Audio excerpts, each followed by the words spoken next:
Okay, let me just quickly explain the program, today's program to you. I'm going to be making a few short introductory remarks. After that, I will hand over to Ayesha, who will read some excerpts from the book, and followed by some remarks by Haris, and then we'll have a short sort of question and answer session, and then I think there's tea as well. Okay. Right, as I said, my name is Ifrit Idris. I'm here today not as a writer or as a literary critic, but as Ayesha Salman's friend. My first contact with Ayesha was on the phone, and the British accent immediately struck a chord. We soon established that we both belonged to the species Britpaks, British Pakistanis who have migrated back to Pakistan. Now, believe me, in this country, that's an instant bonding point. It's a very rare species. It's one that attracts constant scrutiny and criticism. Aapki Urdu se pata chalta hai ki aap bahar se ho. Why aren't you in England? Why do you want to live here? Are you mad?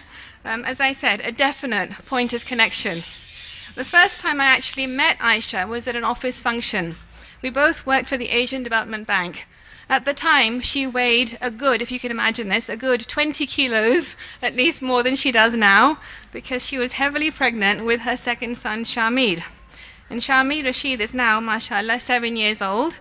He's the very handsome fellow sitting there in the front row.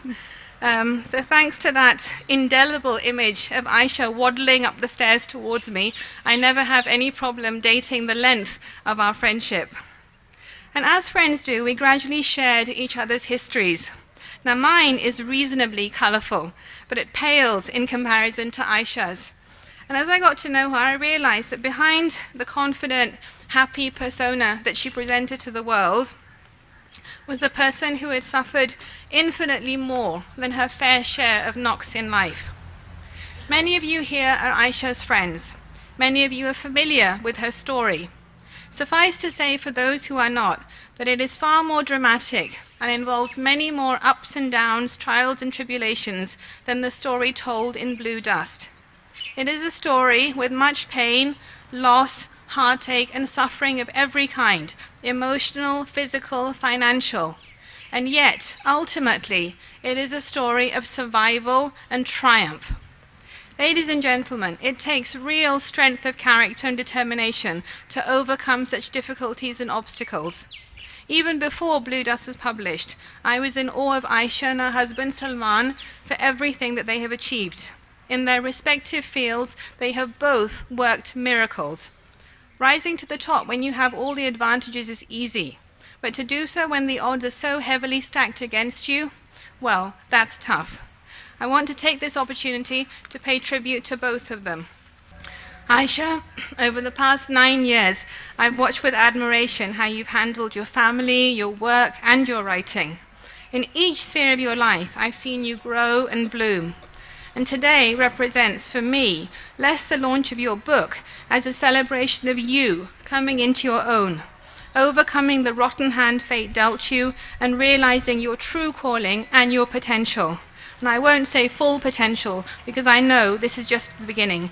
You will be giving us many more gems. I want to end by congratulating you on your achievement. Blue Dust is amazing. Well done.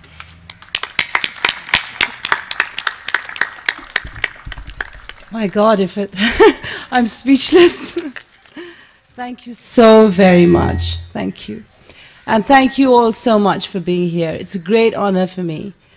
I will begin by saying that Blue Dust is the result of many personal experiences, but it is also about the millions of men and women who suffer in silence. Those of our children who cannot tell their parents that they are being sexually abused because they are scared, or because the person who's abusing them is actually a relative or a friend. Those of us who want to seek help for a mental or physical addiction and cannot because of the shame within us. Or those of our women who are suffering every day because of the mental or physical torture being inflicted on them by someone. Those who are lost and lonely because they live feeling guilty about who they are in terms of their religious identity or their sexual identity.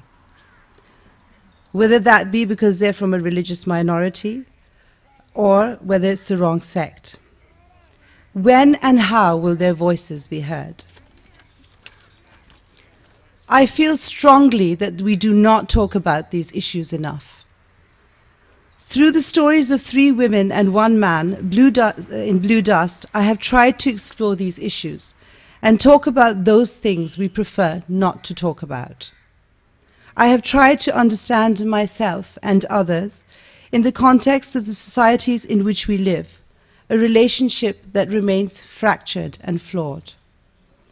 Through Blue Dust, I also explore the relationship between our public and private domains and how these domains connect with each other. I'm currently writing my 2nd novel as well, which is also about similar issues.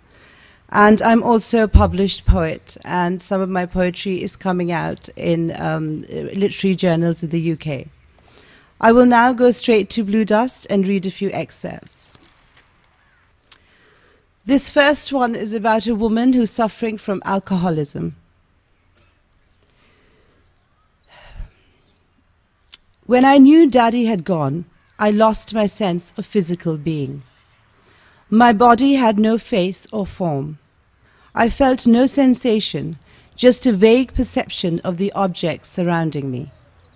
They held capsules of information that gave me an idea of what they were, but they had no relation to one another. They were merely random materials surviving independently of my will and sense. My senses spread across the room without my consent. My head is in Sonia's lap. She is worried about me, and I am sick of me.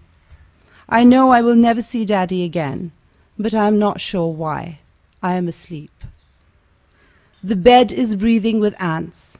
If you look closely, you can see her buried beneath them, a wriggling wound below the head. God looks down, pale, dismayed, regal and perfect. She reaches out to him, but her hands are tied. She thinks of Gulliver. His familiar face is a comfort. Her body starts to itch. Her neck is wet from where the skin has been peeled off. The ants are building a home in her hair, her nails warm in her womb bed. Mother ant. A few minutes ago they attacked her, nibbling quickly, efficiently, alive with the taste of flesh. They form groups of 2 and 3 on her stomach, scrutinizing the minutest details of her body, discussing surreptitiously where to go next, what to take, what to leave behind. She watches them with concentration. She had always been fascinated by ants. A new breeze blows across her bed and hundreds of clouds float into the room.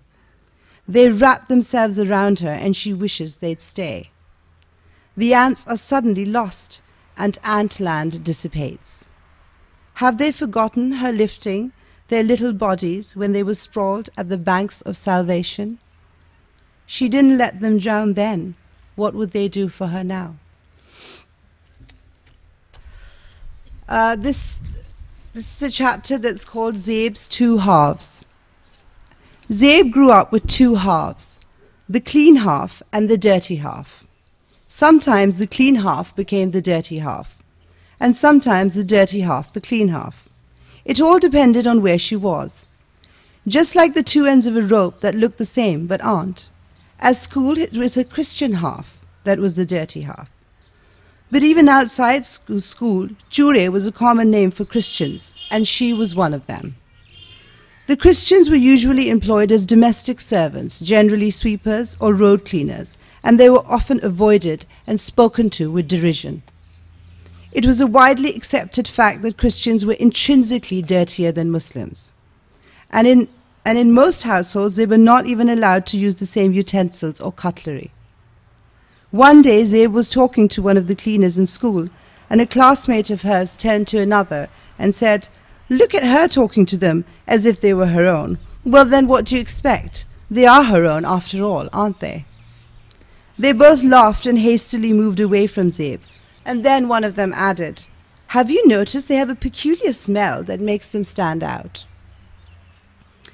Zeyb's mother was from a staunch Catholic family, and although she herself did not attend Mass regularly or read the Bible at home, she always wore a gold cross around her neck as a symbol of her commitment to her religion.